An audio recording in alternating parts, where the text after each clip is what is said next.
আব্বাজান, আমার আম্মার কাছে আমার সালাম পৌঁছাইয়া দিয়েন, আমাকে তাড়াতাড়ি জবাই করে দেন, আর বাড়ি যাইয়া আমার আম্মারে আমার সালাম জানাইয়ে। আর আমার আম্মা যদি আমারে না পাইয়া চোখের পানি ছেড়ে কাঁদে, আপনি আমার আম্মার সাথে রাগ করবেন না। আমার আম্মারে বুঝায় বলবে, ইসমাইল সালাম দিছে, দুনিয়ায় সন্তান কতদিন থাকে, কিয়ামতের ময়দানে মোলাকাত হয়ে যাবে। আব্বাজান, আমার আম্মার কাছে আপনি এই বার্তা পৌঁছায় দিয়েন। আমার আম্মা অনেক কান্না করবে আমাকে না পাইয়া। ইতিহাসবিদরা বলে, আবার ইসমাইলি কথাও বলছেন, আমার রক্তের জামা মাখা আমার মায়ের কাছে দিয়েন, আমার মা দেখে একটু কলিজা ঠান্ডা করবে।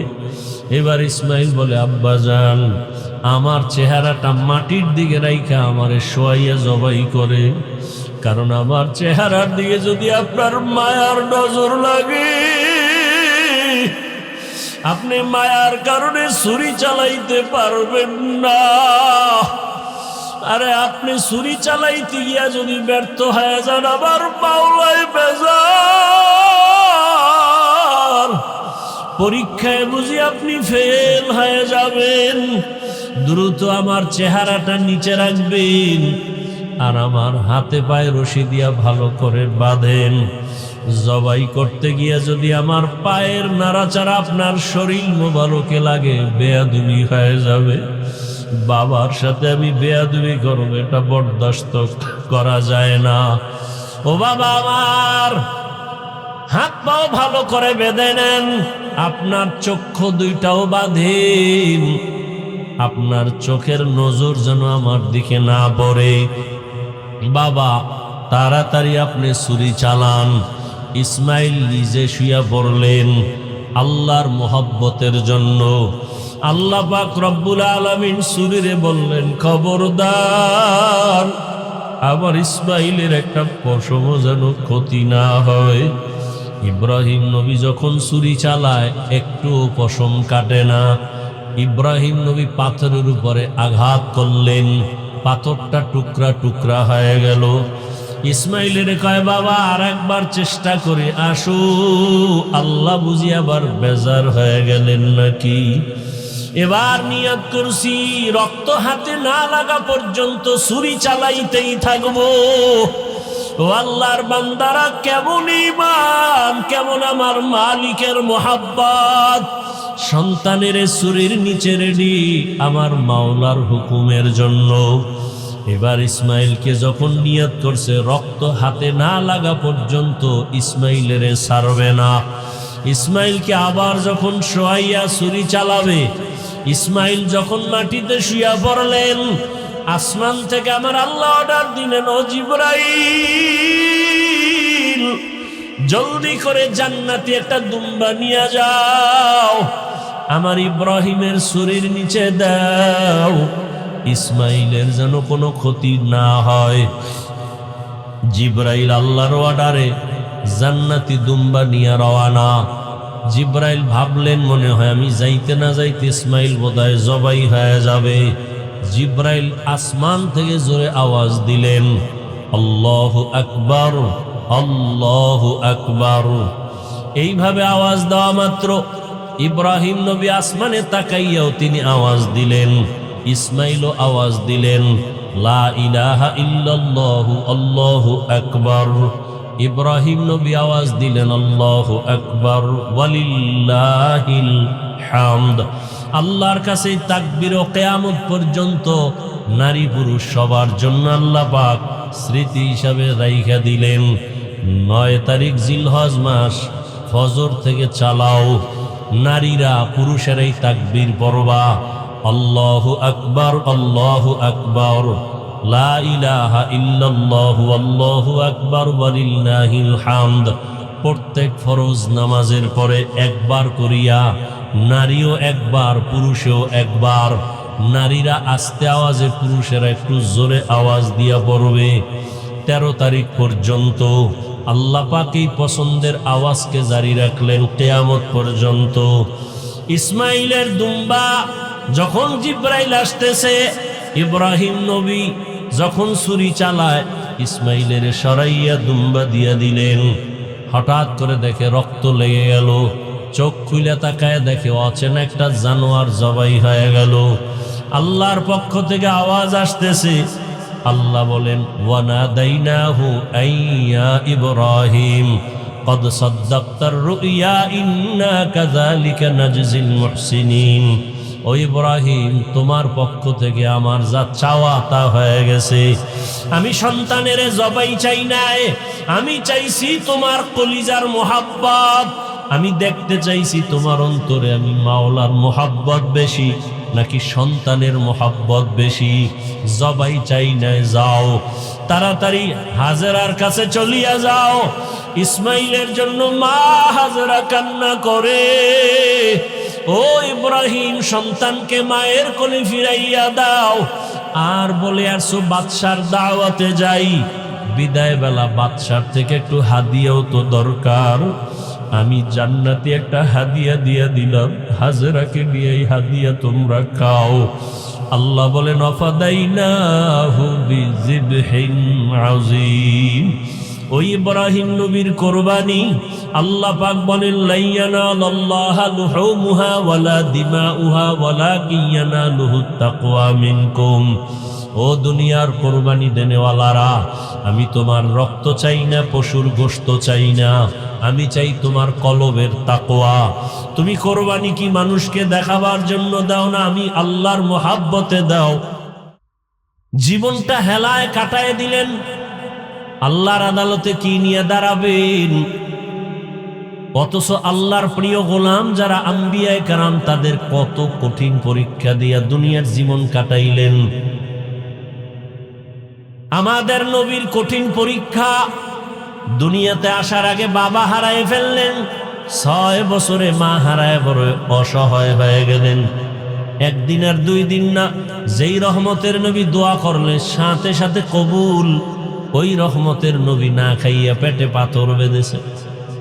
3 বছর পর্যন্ত রহমতের নবীকে গৃহবন্দী করে রাখছে, পানি দেয় না, খানা দেয় না। সেই রহমতের নবী আমার গাছের পাতা ছিঁড়ে ছিঁড়ে খায় আর পেটের ক্ষুধা নিবারণ করে। কেমন রহমতের নবী, এত কষ্ট করেছেন।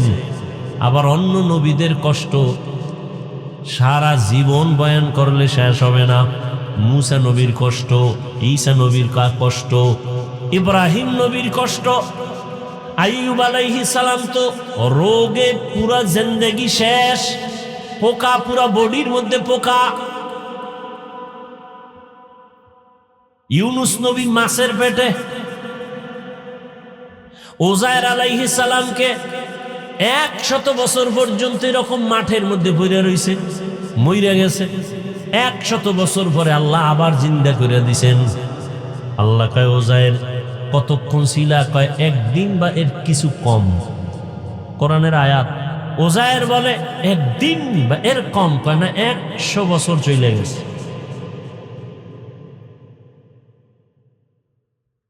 আমাদের সেই তুলনায় তো কিচ্ছুই হয় নাই। এখনো দিব্যি আরামে আছি, খাইলই ঘুমাই। আর ইব্রাহিম আল্লাহর একজন পয়গম্বর, দুনিয়াতে হেদায়েতের বার্তা বাহক বানাইয়া আল্লাহ পাঠাবেন, কিন্তু নবী ইব্রাহিমের আগমনটা বড় কঠিন।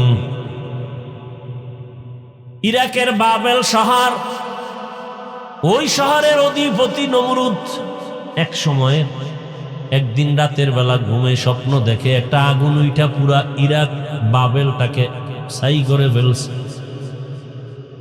গুনতে গইটা নমরুদ বলে, গণকরে ডাকো, গণকরে ডাক দাও, আমি যে স্বপ্ন দেখলাম আগুন, ভয় পাইলাম, কি এটা?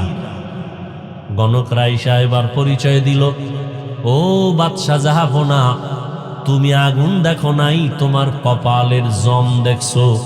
এই আগুনের মতো শক্তিশালী একটা সন্তান জমিনে আসবে, তোমার সব কিছু ধ্বংস করে ফেলবে, তোমার এই বাদশাহী সব শেষ হয়ে যাবে। নমরুদ কয়, সন্তান আসবে? বলে হ্যাঁ। ছেলে না মেয়ে? কয় ছেলে। মায়ের গর্ভে আসছে? না। জমিনে? না। তাড়াতাড়ি তাহলে আশাটাই বন্ধ করে দাও। নমরুদ রেড অ্যালার্ট দিয়ে দিল, স্বামী আর স্ত্রী এক জায়গায় ঘুমাতে পারবে না, ছেলে সন্তান জমিনে এখন আসা বন্ধ। এটাকে বলে বার্থ কন্ট্রোল, জন্ম নিয়ন্ত্রণ। পৃথিবীর ইতিহাসে জন্ম নিয়ন্ত্রণের প্রথম প্রবর্তক নমরুদ, আর এর ডাইরেক্টর বানায় দিল নমরুদ ইব্রাহিম নবীর বাবা আজরকে। আল্লাহ তাআলা চাইলেন ইব্রাহিম আসবে, তোর সব জুলুম বন্ধ করাবো। এবং কোথায় আসবে? যারে ডাইরেক্টর বানাইছো তার ঘরে। আল্লাহর পদে পদে বান্দার উপরে পরীক্ষা। যাবেন সিরিয়ায়, মিশরের এলাকা যখন পার হচ্ছেন সেখানে আবার এক ঝামেলা। মিশরের জালেম খবর পাইছে বিশ্ব সুন্দরী সারা যায়, কয়টাকে আটকাও। আটকাইয়া লয়ে গেছে তার খাস কামরায়। ইব্রাহিম নবী একা বসে আছেন রাস্তায়। ইব্রাহিম নবী বলেন, হে মালিক, তুমি আমারে যতই পরীক্ষা করো দয়া করে পাশ করায়া দাও। আমার বিবির সতীত্ব নষ্ট করবে কেউ, বরদাস্ত করা যায় না। কি না জানি করে জানি না। আল্লাহ কয়, ইব্রাহিম ধৈর্য ধারণ কর, আমি তোর অন্তর চক্ষু খুলে দিলাম।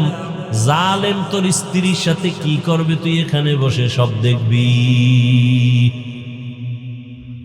ইব্রাহিম নবী অন্তর চক্ষু দিয়া তাকায় দেখে জালেম বিশ্ব সুন্দরী বিবি সারার দিকে হাত যখন বাড়াইতে শুরু করলো, সাথে সাথে হাতটা বাঁকা হয়ে গেছে, শক্ত হয়ে গেছে। জালেম কয়, রে ও নারী, তোমার মধ্যে এমন কি মেডিসিন আছে যে আমি হাত বাড়াইলে বাঁকা হয়ে যায়? আমি আর করবো না, আমারে মাফ করো। যা মাফ করে দিলাম। হাত আবার স্বাভাবিক হয়ে গেছে। জালেম আবার সুযোগ পায় হাত বাড়াইছে। ইব্রাহিম নবী দেখতেছেন আর দোয়া করতেছেন। এভাবে 3 বার হাত বাড়াইয়া খাঁটি তওবা করে বলে, তোমার মধ্যে এমন কি মেডিসিন আছে যে আমি তোমার কাছেও যেতে পারি না? ও পর্দার আড়ালের আম্মা জানেরা, জমিনের মধ্যে যা কিছু ঘটে বা হচ্ছে, প্রবাদ আছে তার অর্ধেক করেছে নর, অর্ধেক করেছে নারী। একটা বাগান সাজাইতে হলে জমিনের মধ্যে আদর্শ সন্তান লাগবে। আদর্শ সন্তান প্রয়োজন হলে আদর্শ মায়ের প্রয়োজন। এরে আম্মা জান, এক হাতে তালি বাজে না। স্বামী আর স্ত্রীর এক মন যদি না হয়, ওই জায়গায় ভালো সন্তান আসবে না। ওই মা সারা কতটা কঠিন এক মুহূর্তে, তার স্বামী নবীও নাই, আল্লাহর মোহাব্বতের পরীক্ষায় পাশ করার জন্য এতটা মজবুত। জালেম যখন বলে, তোমার মধ্যে কি মেডিসিন আছে যে আমার হাত আগায় না? আল্লাহর বান্দি বিশ্ব সুন্দরী সারা বলে, আরে আমার মধ্যে তো কিছুই নাই, তবে আমার জানা আছে এতটুকু, আমি আল্লাহর প্রিয় একজন বান্দার স্ত্রী। আল্লাহর প্রিয় বান্দা ইব্রাহিম নবীর স্ত্রী কয়, কই তোমার সেই প্রিয় বান্দা? বলে, ওই যে রাস্তায়। জালেম ভুল স্বীকার কইরা নবীরে ডাইকা মেহমানদারি করাইয়া জানতে চাইলেন সন্তান কতজন? কয় কোনো সন্তান নাই। কেন? কয় চাইছি পাই না। তখন হাজেরা নামের আল্লাহর বান্দি তাদের কাজের জন্য রাখছিল, দিয়ে দিছে খেদমতের জন্য, যাও হাদিয়া দিয়ে দিলেন। এক পর্যায়ে সারার খেদমতের জন্য হাজেরারে নিয়ে রওয়ানা, সিরিয়ায় যাবে। সারা ইব্রাহিম নবীর সাথে বিবাহের জন্য দিয়া দিলেন। হাজেরার সাথে নবী ইব্রাহিমের বিবাহ হয়ে গেল। বিবাহ হইয়া সংসার চালায়, সন্তান নাই। ইব্রাহিম আলাইহিস সালামের 80 বছর পার হয়ে গেল। আল্লাহর কাছে একদিন দোয়া করে, রব্বি হাবলি মিনাস সলিহিন। একজন নবী হইয়া আল্লাহর কাছে দোয়া করে ভালো সন্তানের জন্য। আর আপনার আমার কি হালাত? সন্তান চাইলে হবে না, আল্লাহর কাছে ভালো সন্তানের কামনা করতে হবে। ও আল্লাহ, একটা নেককার সন্তান দাও 10টা সন্তান হলে কি লাভ হবে যদি সন্তানের কারণে মা বাবার হাতে হ্যান্ডকাপ লাগে, পুলিশে ধরে, মানুষ যদি গালাগালি করে, সন্তানের কারণে মা বাবার ইজ্জত যদি নষ্ট হয়, এমন সন্তান 10টা হলেও লাভ নাই। আর একটা সন্তানের দ্বারা মা বাবার সম্মান যদি বেড়ে যায়, এমন এক সন্তানও যথেষ্ট। দোয়া করলেন, আল্লাহ পাক বললেন, সুসংবাদ দিলেন, অপেক্ষায় থাকো, একটা ভালো সন্তান দিচ্ছি। ফাবাশশারনাহু বিগুলামিন হালিম। 80 বছরের উপরে বয়সে সন্তান আল্লাহ দান করলেন, নাম রাখলেন ইসমাইল। দুনিয়াতে আসছেন অত্যন্ত সুন্দর, সুদর্শন, দেখলে কলিজা ঠান্ডা। আবার বুড়া বয়সে সন্তান পাইছে, কত মায়া। আল্লাহ পাকের পরীক্ষা আবার শুরু হয়ে গেল। সন্তানের মায়ার কারণে আমি মাওলার মোহাব্বতের মাঝে না জানি দেওয়াল হয়ে যায়, পর্দা পড়ে যায়। কত হাজি সাহেব, কত গাজী সাহেব, কত পীর সাহেবের মুরিদ, কত তাবলিগওয়ালা তাবলিগ করে, পীরের কাছে যায়, কিন্তু খবর নিয়ে দেখি অনেকের মাইয়া এখনো বেপরদায় কলেজে দৌড়ায়, ছেলেটা এনজিওতে চাকরি করে, হারাম টাকা, সুদের টাকা কামাই করে। এরকম বহু টুপিওয়ালায় জমিনে আছে না নাই? সন্তানের মোহাব্বতে আল্লাহর মোহাব্বত ভাটা পড়ে গেছে। আর আল্লাহ সাহায্য করবে এত সোজা? সন্তানের মোহাব্বত আল্লাহ এজন্য সতর্ক করছেন, সাবধান। ইয়া আইয়ুহাল্লাযীনা আমানু লা তুলহিকুম আমওয়ালুকুম ওয়া আওলাদুকুম আন যিকরিল্লাহ।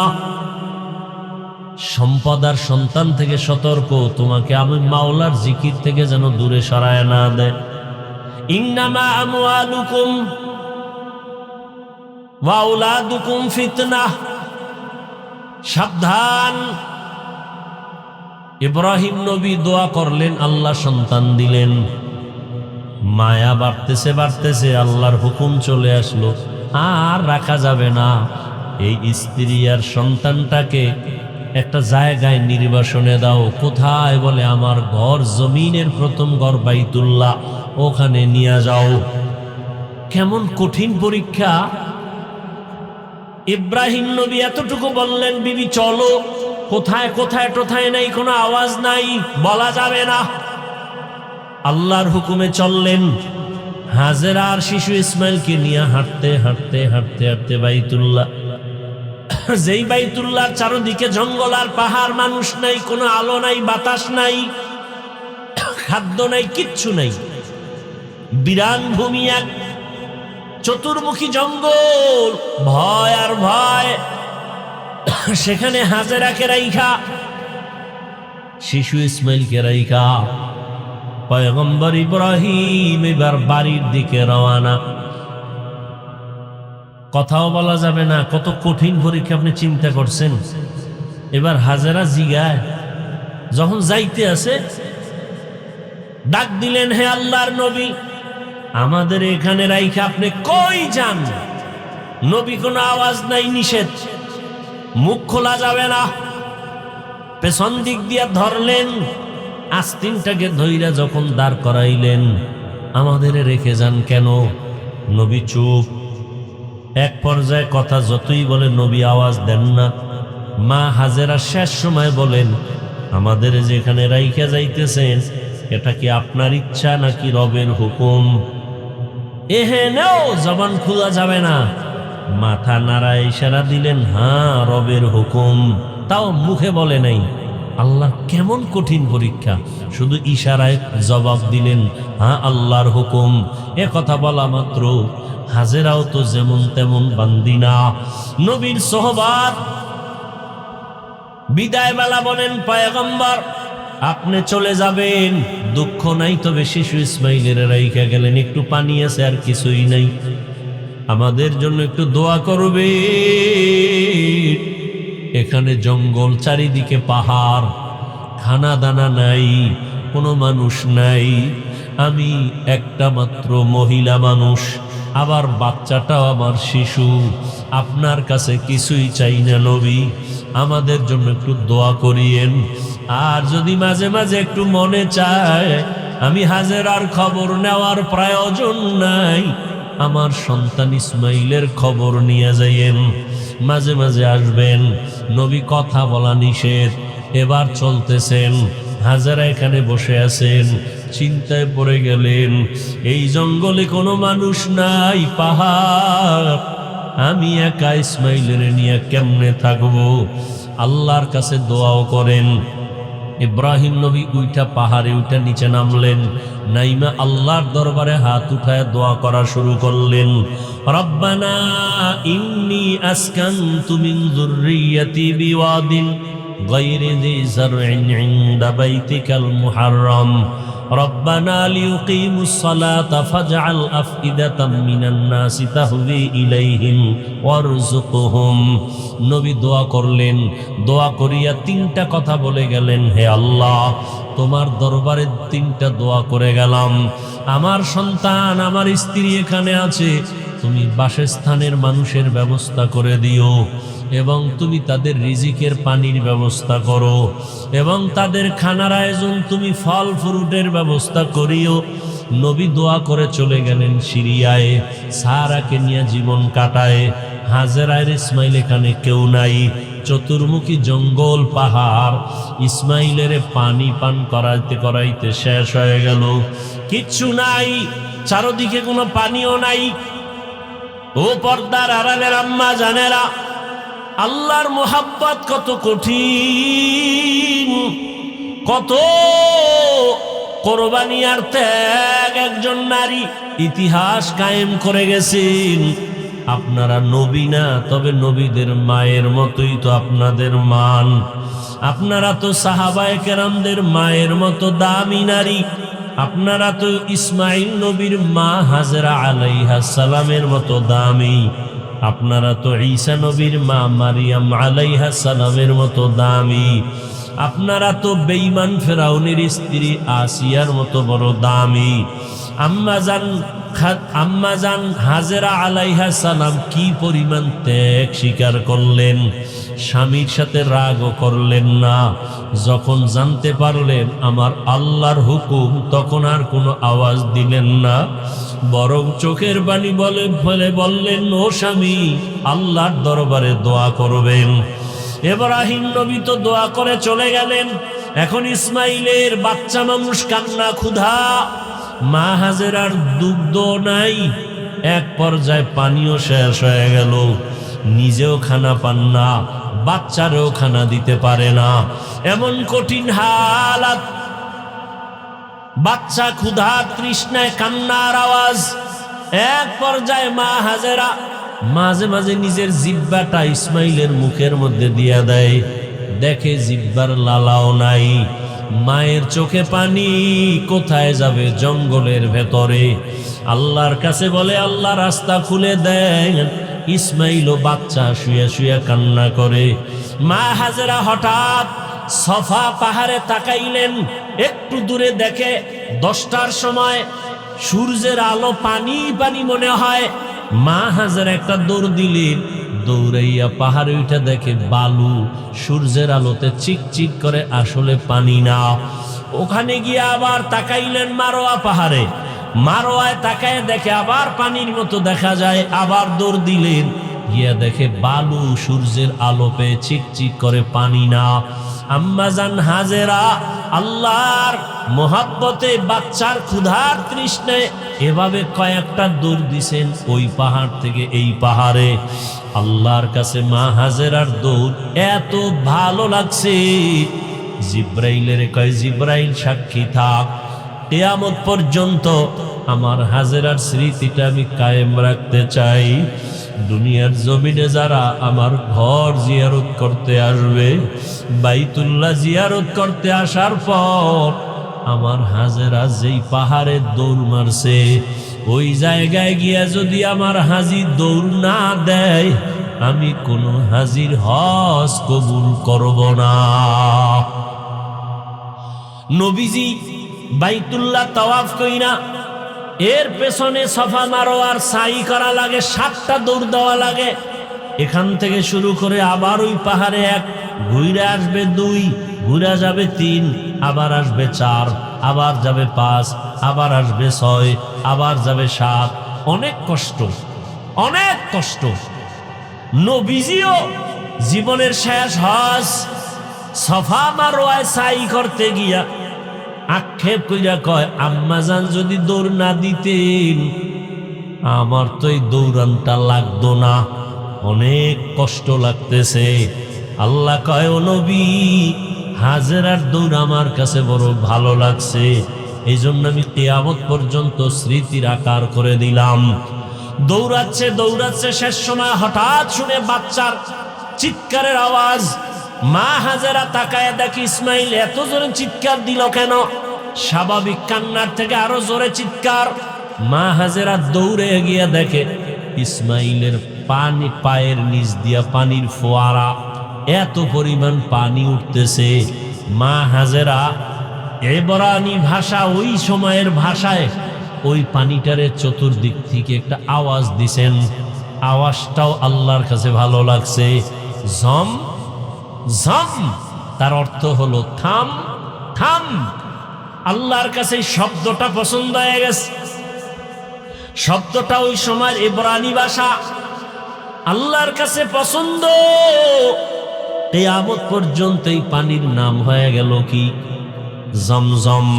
এরে আল্লাহর বান্দা, শুধু জমজম পানি নিয়ে যদি আলোচনা করি, অনেক সময় এই বরকতের পানি, হাজার হাজার কোটি মিলিয়ন ট্রিলিয়ন বিলিয়ন পানি দুনিয়ার হাজি সাবরা নেয়। যেখানে পানি ওই সময় ছিল এখনো কমেও না বাড়েও না। সাহাবায়ে কেরাম রহমতের নবীকে জিজ্ঞাসা করলেন, ইয়া রাসূলুল্লাহ, জমজম পানির তলা কই? নবী বলেন, জমজম পানির তলা হাউজে কাউসারের সাথে। আরো জোরে বলো। এত বরকতের পানি, কোন জিনিস দাঁড়াইয়া পান করা নিষেধ, তবে জমজমের পানি দাঁড়ায়া পান করো। জমজমের পানির প্রায় 25টার মতো উপকার আছে। কত দামি পানি!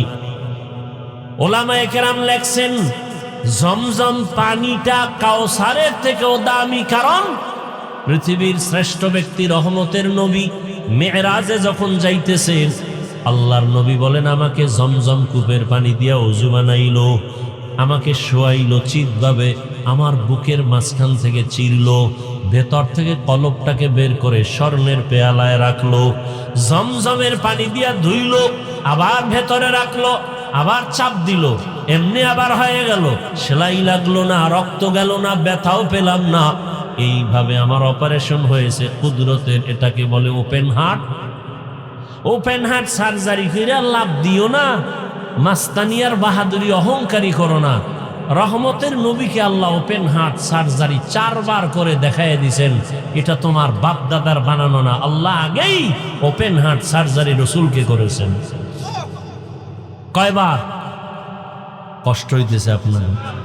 হ্যাঁ ভাইরা আমার,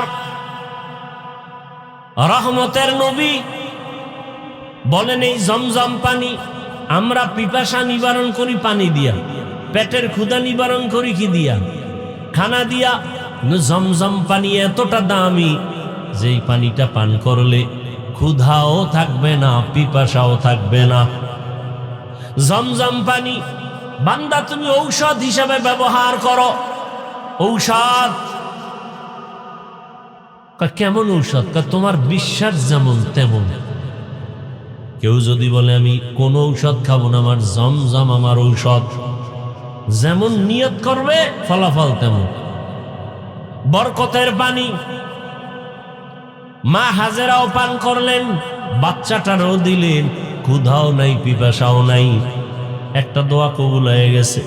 আর এক দোয়া ছিল, মানুষ যেন এখানে এসে বসতি বানায়। ব্যবসা করতে যায় একদল মানুষ, ওই পথ পাশ দিয়া তাদের পানির প্রয়োজন, খুঁজতে খুঁজতে এসে হাজেরারে পাইছে।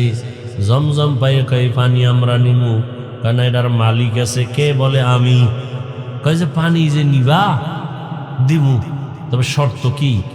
তোমরা এখানে ব্যবসা বাণিজ্য করে বাসস্থান করো, পানি নাও, যত পারো নাও, এখানে থাকবা, বসবাস করবা, এবার সব রাজি হয়ে গেল। মানুষজন ঘরবাড়ি উঠাইতে শুরু করলো, জমজমের পানি ব্যবহার করতেছে, ফসল টসল সুন্দরভাবে চালাচ্ছে।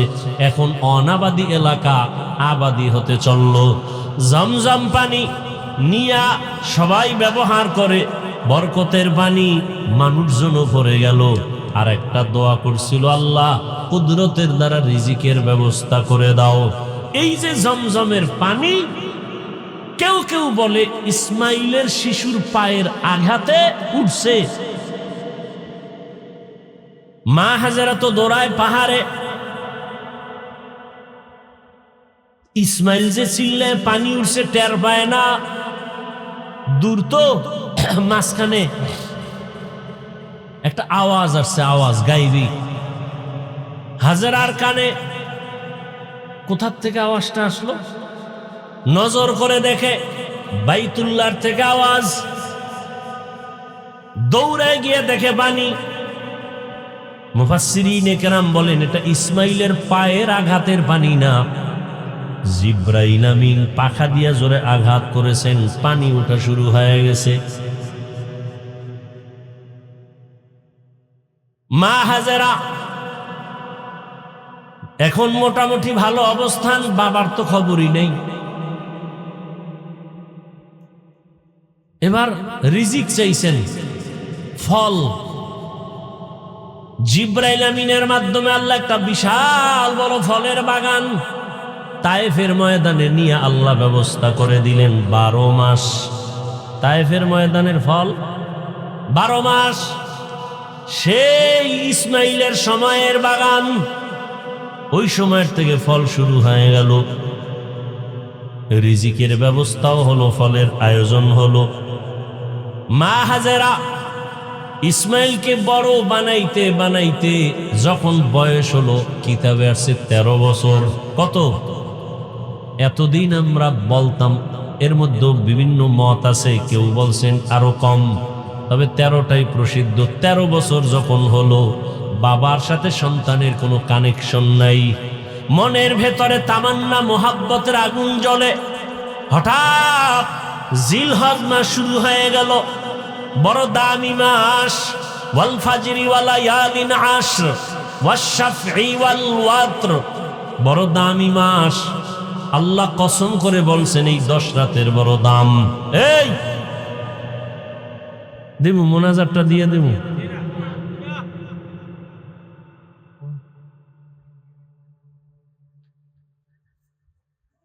কপাল পড়লে কি করবো, যাই করবো আকাম, কোনো কাম নাই। কিন্তু বাইরে মোবাইল চালাইব, নাহলে আড্ডা দিব। ওই একদল তো আড্ডা দিতেই আছে দোকানপাটে, কপাল পুড়ছে।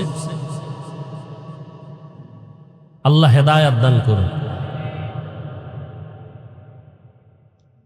আমিও কাইটে কাইটে দিয়ে আইছি, আর শেষ করে দিব অল্প টাইম। কোথায় রাখছি কথা? জিলহজ মাস শুরু হয়ে গেল, 1, 2, 3। হ্যাঁ, আজকে তো চাঁদ হচ্ছে না, উঠছে। জিলহজ মাসে কোরবানি যারা দিবে, কত কথা কওয়া যায়। বাইতুল্লাহ যারা হাজী সাহেব ওখানে হজে গেছে, এই হজ শেষ কোরবানি দেওয়া পর্যন্ত, চাঁদ উঠার থেকে কোরবানি দেওয়া পর্যন্ত নখ কাটবে না, চুল কাটবে না, কিছুই কাটা যাবে না। আমরা বাইতুল্লাহ যেতে পারি না, যারা কোরবানি দিবেন, যারা দিবেন না সবাই এই আমলটা করি, অন্তত একটু বাহানা করবেন যে ওখানে যেতে পারি না, তবে হাজীদের সাথে একটু মিল করলাম। নখ চুল কিছুই কাটবেন না কোরবানি করার পরে। এর দ্বারা অনেক ফজিলত, মাওলার কুদরত। ওই বলছিলাম না, বাইতুল্লাহ মাওলার পাগলামির জায়গা, মাওলার আশেকের এশক আর পাগলামির জায়গা বাইতুল্লাহ। দেখেন না, এই যে গোসল করবে হাজিরা, সাবান লাগানো যাবে না, তেল লাগানো যাবে না, যত ময়লা সয়লা নিয়ে এলোমেলো থাকো ততই আল্লাহর কাছে ভালো। পাগল সাজো, পাগল বুঝে না একদল, ওটির তার মার আরো ছিঁড়ে গেছে, ছিঁড়ে যাইয়া এবার আমার পিছে লাগছে। আমি মক্কার হাজিদের পাগল কইছি। ওরে এইটা হই না আর একদল আরো ডবল পাগল হয়ে গেছে। হাফিজুর রহমান পাগল কইল কেন? তো তুই ডবল পাগল হইলি কেন? দুনিয়ার সব মানুষই তো পাগল। এখন কি যাবি? এখন যাইবে কি? এতদিন বলছি মক্কার হাজিরা মাওলার পাগল, রাস্তার ল্যাংটা পাগল না। আজ বললাম দুনিয়ার সবটি পাগল, একটা মানুষ নেই পাগল ছাড়া। কেউ চেয়ারের পাগল, কেউ ক্ষমতার পাগল, কেউ নারীর পাগল, কেউ গাড়ির পাগল, কেউ সম্মানের পাগল, কেউ সৌন্দর্যের পাগল। একটা মানুষও পাগল ছাড়া আছে? সব পাগল। নামাজ নাই, রোজা নাই, যারা ক্ষমতার পাগল, আর ঘুমের ভিতরে ক্ষমতা, নামাজে দাঁড়াইলেও ক্ষমতা। যারা নারীর পাগল, 24টা ঘন্টা নারী নিয়ে জিকির আর ফিকির। আর যারা আমার মাওলার পাগল, এরা 24 ঘন্টা শুধু আমার মাওলাকে নিয়ে জিকির আর ফিকির চলে। ইয়া এলাহি মুঝসে মুঝকো দূর কর, তাকে দেখো মুঝমে তুঝকো এক নজর। ভাইরা আমার, জিলহজ মাসের 8 তারিখ রাতের বেলা ইব্রাহিম নবী স্বপ্ন দেখতেছেন, আমার রাস্তায় কোরবানি করো। ইব্রাহিম নবী, নবীদের স্বপ্ন ওহী। নবী স্বপ্ন দেখা সকালবেলা উঠে চিন্তায় পড়ে গেলেন, কি দেখলাম? স্বপ্ন তো কয়েক ধরনের, এক স্বপ্ন রহমানি, আর এক স্বপ্ন শয়তানি, আর এক স্বপ্ন নফসানি। শয়তানের পক্ষ থেকে স্বপ্ন, আর নিজের ধ্যান খেয়ালের দ্বারা স্বপ্ন, আর একটা রবের পক্ষ থেকে স্বপ্ন। নবী চিন্তায় পড়ে গেলেন, কি ওহী নাকি কোনো শয়তানের পক্ষ থেকে দেখলাম? বুঝতে পারলেন না। এজন্য এই দিনটাকে বলে ইয়াউমে তারবিয়াহ। ইয়াউমুত তারবিয়াহ, সন্দেহের দিন। পরের দিন আবার একই স্বপ্ন। ওদিন স্বপ্ন দেখা বুঝতে পারলেন যেটা না রবের পক্ষ থেকে আমার প্রতি আদেশ হুকুম আসছে। স্বপ্ন দেখা ফাইনাল হয়ে গেলেন, আল্লাহর রাস্তায় কোরবানি করতেই হবে। এবার দ্বিতীয় রাত্রে স্বপ্ন দেখে ফাইনাল সিদ্ধান্ত নিয়ে নিলেন, উট কোরবানি দিলেন। আগের দিনও দিলেন। এই দিনটা যেহেতু নিশ্চিত হয়ে গেলেন, আল্লাহর পক্ষ থেকে পরিচয়, সিদ্ধান্ত যেন আল্লাহর পক্ষ থেকে এই স্বপ্ন। এজন্য এই দিনটাকে বলে ইয়াউমে আরাফা, 9 জিলহজ। এই দিনের রোজার অনেক দাম। খালি বয়ান, এই বিষয় আলোচনা করলে কত লাইন। আরাফার রাত দিনের রোজা বড় দামি রোজা। এই মাসের প্রথম থেকেই রোজা বড় দামি, আমল বড় দামি। আল্লাহ কসম খাইছেন, ওয়াল ফাজরি ওয়ালায়ালিন আশর, 10 রাতের কসম, ফজরের কসম। আরাফার দিনের ফজর কেউ বলছেন, বা হজের দিনের কসম। আল্লাহ পাক রব্বুল আলামিন ইব্রাহিমকে স্বপ্ন দেখাইলেন তৃতীয় রাত্র 10 তারিখ। ইব্রাহিম নবী স্বপ্ন দেখছেন, তখন তিনি জবে করা শুরু করলেন। 10 তারিখ ইয়াউমুন নাহার। ইব্রাহিম নবী ফাইনাল যে আল্লাহ পাক আমার উট চায় না, আমার অন্তরের আসল জিনিস চায়। আমার এই জীবনে আসল তো ইসমাইল ছাড়া কেউ না। 13 বছর বয়স হয়ে গেল, এখন বুঝি আমার পরীক্ষা, আমার সন্তানের জবাই করার হুকুম আসছে। চিন্তা করেন, সন্তান জবাই করা কত বড় কঠিন। রেডি হয়ে গেলেন, কোনো প্রশ্ন নাই। সুরিয়া রশিনিয়া রওয়ানা। যাইতে যাইতে মক্কা নগরীতে হাজির। যেই এলাকা দেখছিলেন জঙ্গল, এখন দেখে মানুষের অভাব নাই, বাচ্চারা খেলাধুলা করে। এত বাড়িঘর, হাজেরার ঘর কই, ইসমাইলের ঘর কই, খবর নাই। একটা বাচ্চারে ডাইকা এখানে ইসমাইল নামের কেউ আসেনি। ভাইবা ভাইবা ভাইবা, কিছুক্ষণ পরে বলে আছে, কই ওদের ঘর আসেনি। কয় এলাকার শেষ মাথায় ছোট একটা ঘরের মধ্যে থাকে মা আর সন্তান। ওরা জানে না ইব্রাহিমকে। নবী হাঁটতে হাঁটতে গেলেন, গিয়া দেখে ইসমাইল সামনে খেলতেছেন। নবী তো দেখাই কলিজা সিরিয়া গেছে।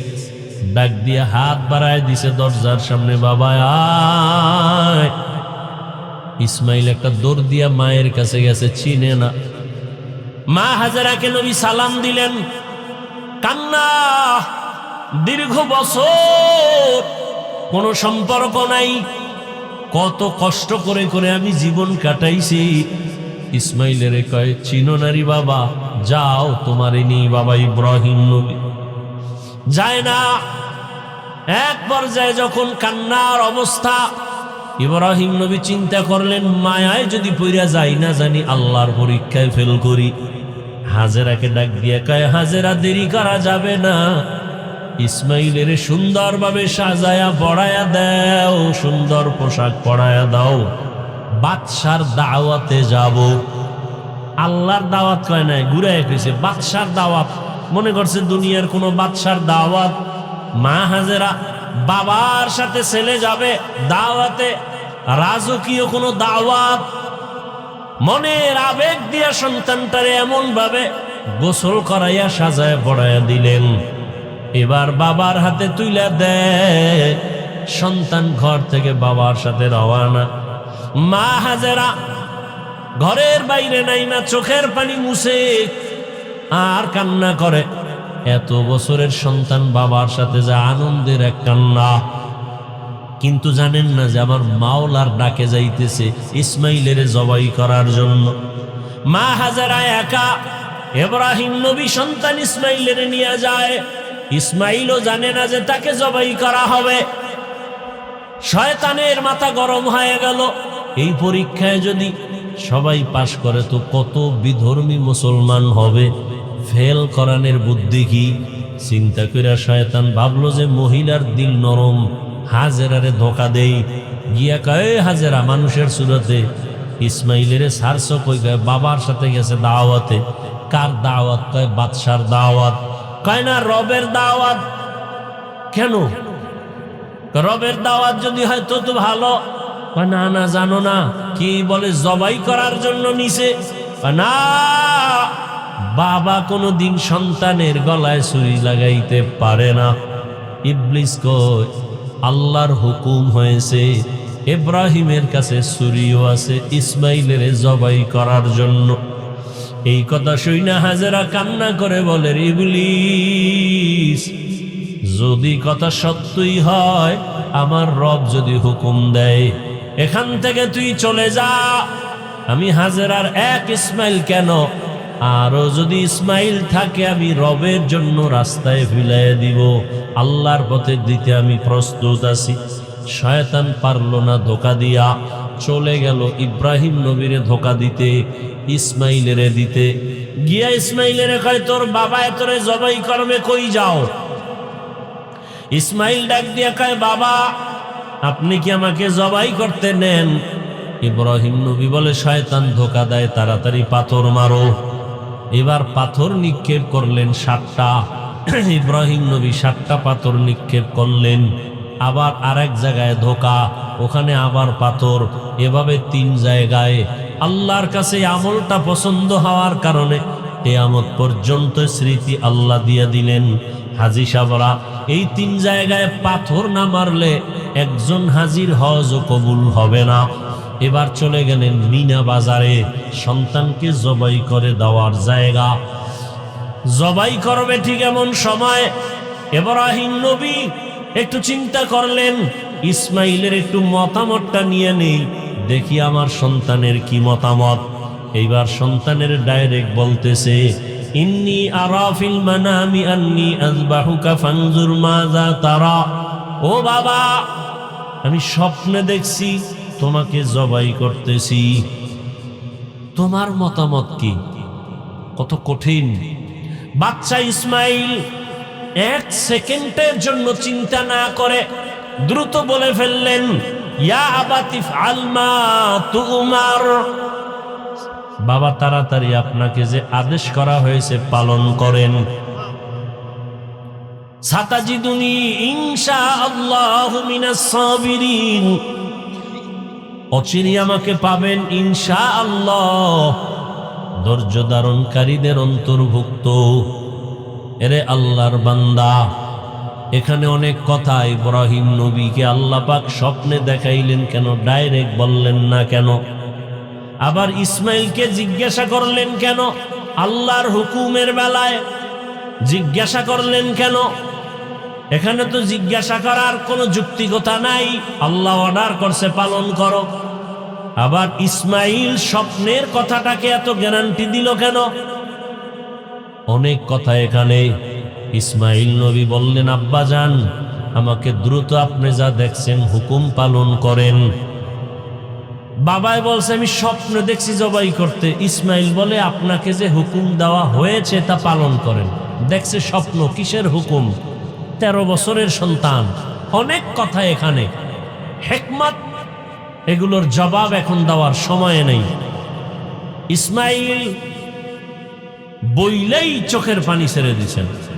ঐতিহাসিকগণ লিখেন, ইসমাইল বলে, বাবা যান, যদি আমাকে এই কথাটা বাড়িতে বসে বলতেন, আমি আমার দুঃখিনী মায়ের থেকে একটু বিদায় সালাম দিয়া আসতাম। আমার মা কত কষ্ট করে আমাকে বড় বানাইছেন। মানুষ ছিল না, জঙ্গল পাহাড়, পানিও নাই, খানা নাই। আম্মা জানের থেকে আসছি, সালাম দিতে পারলাম না। আম্মা জান আমারে না পায় জানি পাগলনির মতো হয়ে যায়। আমি তোমার অন্তরের মোহাব্বতের পরীক্ষা নিতেছি। আমি তোমার গোশতের পরীক্ষা নেই না, রক্তের কিছুই নেই না। আমি আল্লাহ তোমার অন্তরের তাকওয়া চাই। ও আল্লাহর বান্দারা, আল্লাহর মোহাব্বত নিয়া এখনো সময় আছে। সন্তানের মায়ায় পড়িয়া, মা বাবার মায়া, পরিবারের মায়ায় আল্লাহর রহমত থেকে অনেক দূরে এখনো তওবা করেন। ও যুবক বাবারা, পর্দার আড়ালের মা বোনেরা, আল্লাহর কাছে তৌফিক চান। আল্লাহ হাজেরার মতো আদর্শওয়ালা আমাদের নারীদের বানাও। ও যুবক বাবারা, দোয়া করো, আল্লাহকে বলো ইসমাইল নবীর আদর্শওয়ালা বানায়া দাও। মুরব্বীরা দোয়া করেন, ইব্রাহিম নবীর কলিজার আদর্শ আমাদের দান করো। তোমার মোহাব্বতের পরীক্ষায় কামিয়াব বানায়া দাও। জীবনে যত অপরাধ করেছো, টাকার মায়ায়, সন্তানের মায়ায়, আজকে থেকে তওবা করো। আর নামাজ ছাড়বা না, মা বাবার মায়ায় পড়ে আল্লাহকে ভুলবা না, পরিবারের মায়ায় পড়িয়া আল্লাহর রহমত থেকে দূরে যাইবা না। ও যুবক বাবারা, কয়দিন আর গুনাহ করবা? শখ লাগায় তো কম গুনাহ করো নাই। মনের চাহিদায় কত গুনাহ করেছো, আর কত মরণ কি তোমার হবে না? কয়দিন আর বাহাদুরি করবা? এখনো নিয়ত করো, মা বাবার দোয়া নিয়া, শিক্ষকের দোয়া নিয়া, উলামায়ে কেরামের দোয়া পরামর্শ নিয়া নবীজির আদর্শ মেনে চলবো। আল্লাহ আমাদের কবুল করেন। আলহামদুলিল্লাহি রাব্বিল আলামিন, ওয়াসসালাতু ওয়াসসালামু আলা সাইয়্যিদিল আমবিয়াই ওয়াল মুরসালিন ওয়া আলা আলিহি ওয়া আসহাবিহি আজমাইন। ইয়া আরহামার রাহিমিন, ইয়া আরহামার রাহিমিন, ইয়া আরহামার রাহিমিন। রব্বিরহামহুমা কামা রাব্বায়ানি